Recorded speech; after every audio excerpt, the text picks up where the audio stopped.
Beverages LDCയുടെ application വിളിച്ച കാര്യം നമ്മളെല്ലാവരും അറിഞ്ഞതാണ്. നിലവിൽ ഈ ഒരു ആപ്ലിക്കേഷനിലേക്ക് 9.3 ലക്ഷം ആൾക്കാരാണ് അപ്ലൈ ചെയ്തിട്ടുള്ളത്.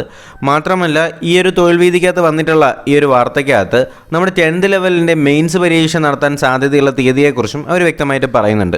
നമുക്ക് എന്തായാലും ഈ വാർത്തയ്ക്കകത്ത് എന്താണ് പറയുന്നത് എന്ന് നമുക്ക് നോക്കാം. 10th ലെവലിലെ വിവിധ തസ്തികകളിലായിട്ട് 14 ലക്ഷം അപേക്ഷകളാണ് നിലവിൽ ഇപ്പോൾ വന്നിട്ടുള്ളത്. എത്രയാണ്? 10th ലെവലിൻ്റെ പ്രിലിമിനറി പരീക്ഷയ്ക്ക് 14 ലക്ഷം അപേക്ഷകളാണ് നിലവിൽ വന്നിട്ടുള്ളത്.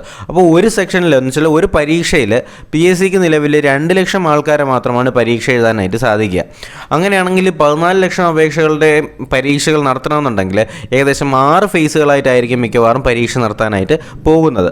ഓക്കെ, നമുക്ക് എന്തായാലും വാർത്തയിൽ പറയുന്ന കാര്യങ്ങൾ എന്തൊക്കെയാണെന്നൊന്ന് ശ്രദ്ധിക്കാം. ബിവറേജസ് കോർപ്പറേഷനിലെ LD ക്ലാർക്ക് തസ്തികകളിലേക്കുള്ള പരീക്ഷയ്ക്ക് അപേക്ഷ നൽകിയത് നിലവിൽ 9,30,989 പേരാണ്.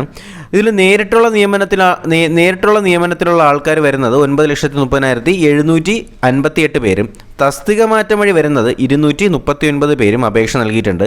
ജനുവരി 5 നമ്മുടെ ഈ ഒരു ആപ്ലിക്കേഷനിലേക്കുള്ള അപേക്ഷ നൽകാനുള്ള അവസാന തീയതി ജനുവരി 5 എന്നുള്ളതായിരുന്നു നമുക്കറിയാമായിരുന്നു. ഓക്കെ, അപ്പോൾ ഇതിനകത്ത് അടുത്തവർ പറയുന്നത് എന്താണെന്ന് വെച്ചാൽ 10th ലെവൽ പ്രിലിമിനറി പരീക്ഷയ്ക്കൊപ്പം നടത്താനാണ് നമ്മുടെ LDCയുടെ ഈ ഒരു ബിവറേജസിൻ്റെ LD ക്ലർക്ക് പരീക്ഷ നടത്താനായിട്ട് പോകുന്നത്. 10th ലെവലിൻ്റെ പ്രിലിമിനറി പരീക്ഷയ്ക്കൊപ്പം ആയിരിക്കും. മെയ്യിലാണ് പരീക്ഷ നടത്താനായിട്ടുള്ള ഏറ്റവും വലിയ സാധ്യത എന്നും തൊഴിൽ വിധിയിൽ പറയുന്നുണ്ട്. SSLC ലെവൽ പ്രിലിമിനറി പരീക്ഷയ്ക്കൊപ്പമായിരിക്കും ബിവറേജസിൻ്റെ LDC പരീക്ഷ. അടുത്ത പ്രിലിമിനറി പരീക്ഷയുടെ തീയതി ഈ മാസം പ്രഖ്യാപിക്കുമെന്നും PSC ചെയർമാൻ വ്യക്തമാക്കിയിട്ടുണ്ട്. മെയ്യിൽ പരീക്ഷ നടന്നേക്കാമെന്ന് നമ്മുടെ തൊഴിൽ വീതിക്കകത്ത് പറയുന്നുണ്ട്.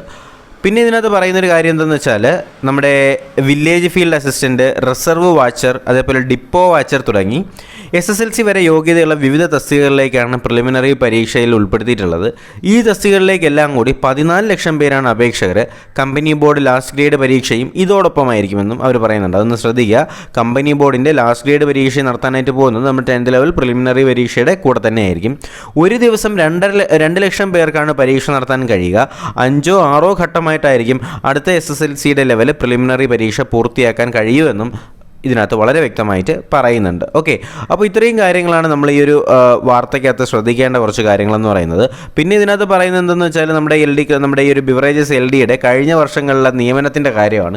അതും കൂടി നിങ്ങളൊന്ന് ശ്രദ്ധിക്കുക. 1185 നിയമന ശുപാർശ ആ ഒരു ലിസ്റ്റിൻ്റെ കാലാവധി എന്ന് പറയുന്നത് ജൂൺ വരെയാണ്. അപ്പോൾ എന്തായാലും നമുക്ക് നോക്കാം. 2019 ജൂൺ 3 നിലവിൽ വന്ന ബിവ്കോയുടെ LDCയുടെ റാങ്ക് ലിസ്റ്റ് ഈ വർഷം ജൂൺ 2 അവസാനിക്കും. ഇതുവരെ 1185 പേർക്കാണ് നിയമന ശുപാർശ ലഭിച്ചത്. ഇതിൽ 771 എണ്ണവും എന്താണ് NJD ലിസ്റ്റാണെന്ന് അവർ പറയുന്നുണ്ട്. നിയമന നില നോക്കുകയാണെങ്കിൽ ഓപ്പൺ മെറിറ്റിൽ ഇതുവരെ വന്നിട്ടുള്ളത് 1375 വരെയാണ്. അതേപോലെ SC സപ്ലിമെൻ്ററി ലിസ്റ്റിൽ 46 റാങ്ക് ലിസ്റ്റ് വരെയും, അതേപോലെ സപ്ലിമെൻ്ററി നമ്മുടെ SCയുടെ ആണെങ്കിൽ അത് 36, മുസ്ലിം സപ്ലിമെൻ്ററി 135, അതേപോലെ LDC നമ്മുടെ LC, അതേപോലെ ബാക്കിയുള്ള സപ്ലിമെൻ്ററി ലിസ്റ്റുകൾ വിശ്വകർമ്മ പോലുള്ളവരെ 1575 സപ്ലിമെൻ്ററി ലിസ്റ്റുകൾ വരുന്നുണ്ട്. പിന്നെ അങ്ങനെ ഒരുപാട് ബാക്കിയുള്ള സെക്ഷൻസിൻ്റെ എല്ലാ ലിസ്റ്റുകളും ഇതിനകത്ത് വളരെ വ്യക്തമായി തന്നെ പറയുന്നുണ്ട്. എന്തായാലും നിലവിൽ ഒരുപാട് വേക്കൻസീസ് അവൈലബിൾ ആണ് നമ്മുടെ ബിവ്കോ LDCയിലേക്ക്. എന്തായാലും തീർച്ചയായിട്ടും നിങ്ങൾ നിങ്ങളുടെ പ്രിലിമിനറി പരീക്ഷയ്ക്ക് വേണ്ടി വളരെ വ്യക്തമായി തന്നെ പഠിച്ചു തുടങ്ങുക. അപ്പോൾ നിങ്ങൾക്ക് വേണ്ടിയിട്ടുള്ള ക്ലാസ്സുകൾ നമ്മുടെ ചാനലിൽ അവൈലബിൾ ആണ്. അപ്പോൾ ക്ലാസ്സുകൾ ലഭിക്കാനും നോട്ടിഫിക്കേഷൻസ് ലഭിക്കാനും ഈ ചാനൽ ഇപ്പോൾ തന്നെ സബ്സ്ക്രൈബ് ചെയ്യുക. ബെൽ ബട്ടൺ കൂടി എനേബിൾ ചെയ്തെങ്കിൽ മാത്രമേ ഞങ്ങൾ അപ്ലോഡ് ചെയ്യുന്ന വീഡിയോസ് നിങ്ങൾക്ക് ഉടനെ നോട്ടിഫിക്കേഷനായി ലഭിക്കത്തുള്ളൂ. എന്തായാലും പുതിയ ക്ലാസ്സും നോട്ടിഫിക്കേഷനൊക്കെ ആയിട്ടും ഉടനെ തന്നെ കാണാം. അതുവരേക്കും എല്ലാവർക്കും ഗുഡ് ബൈ.